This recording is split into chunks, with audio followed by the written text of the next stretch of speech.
Ito mga paps, nakabit ko na yung anti-theft roof para sa helmet, no? Kasi may buzzer din tayo kaya gawa tayo ng video, no? Binabas tayo kasi nga yung ano raw, yung anti-roof na kinabit natin ay lalaylay daw. So actually hindi yung Pilipino foreigner eh. Sinagot ko naman siya, sabi ko depende naman sa diskarte yan. So ganito mga paps, para at least hindi lumaylay yung ikakabit yung anti-roof para dito sa helmet. Ganito yung diskarte ko, yan. Pwede nyo gaya mga paps ha.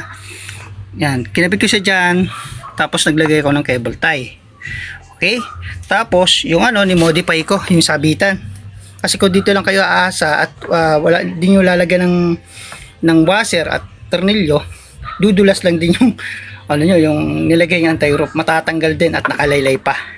So, ganito diskarte ko. Ayan, makikita nyo, no? Ito yan. Yan, sa helmet. Dito ko sa nilisot, yan, no? Basta yung kung anong pwedeng yung paglusutan ng anti-roof yan. Yan. Basta yan, diskarte. Basta hanapan nyo ng kung saan yun siya pwedeng ilusot dun sa strap ng helmet nyo. Okay? Tapos sasabit nyo yan dyan. Yan, katulad dito. Yan, sabit nyo dito. Yan. Okay? So, ganyan diskarte ko mga paps. Yan, pansinin nyo ha. Hasara ko, ayan, nakasabit yan ha. Yan. Diba? Hindi naman siya pangit tignan. Yan o. Diba? Ayos naman. Hindi naman nakalaylay. Basta yan.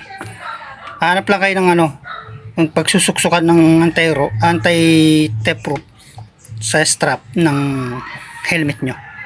Okay? Try natin lagyan itong isa. So ito mga paps, pakita ko sa inyo. Ayan. Diyan ko siya nilusot. Ayan. Sasabit nyo ngayon dito sa ginawa nating Kasi sarap, medyo magalaw ang video ha. Pause ko muna sa. So ayun mga paps, yan. Ganyan, ayan. Tapos kakonekta nyo, isasabit nyo dito. Yan, dalawa na yung nakakapit ng helmet ha. Yan, ganyan. Pakita ko sa inyo. Diba? Okay naman. Hindi naman nakalaylay yung strap. Ayan. At dito, okay din naman. So, ayun mga paps. Gusto ko lang ipakita talaga sa inyo na hindi siya sa ginawa kong diskarte sa pagkabit ng anti-theft proof para sa helmet ay okay naman. So, ganito gawin yung diskarte. Sabi ko sa inyo mga paps, diskarte ang kailangan, no? Iba kasi bastang bas hindi nila alam kung anong diskarte, kaya lumalaylay yung anti-roof na kinakabit nila.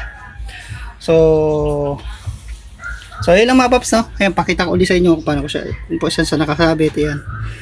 Yan, di ba? Ang reason kasi kung bakit ko siya din, mas maganda kasi ilagay ito, mas secure yung anti-roof mo, hindi siya basta-basta matatanggal.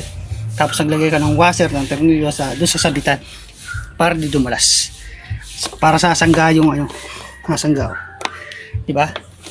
Yan.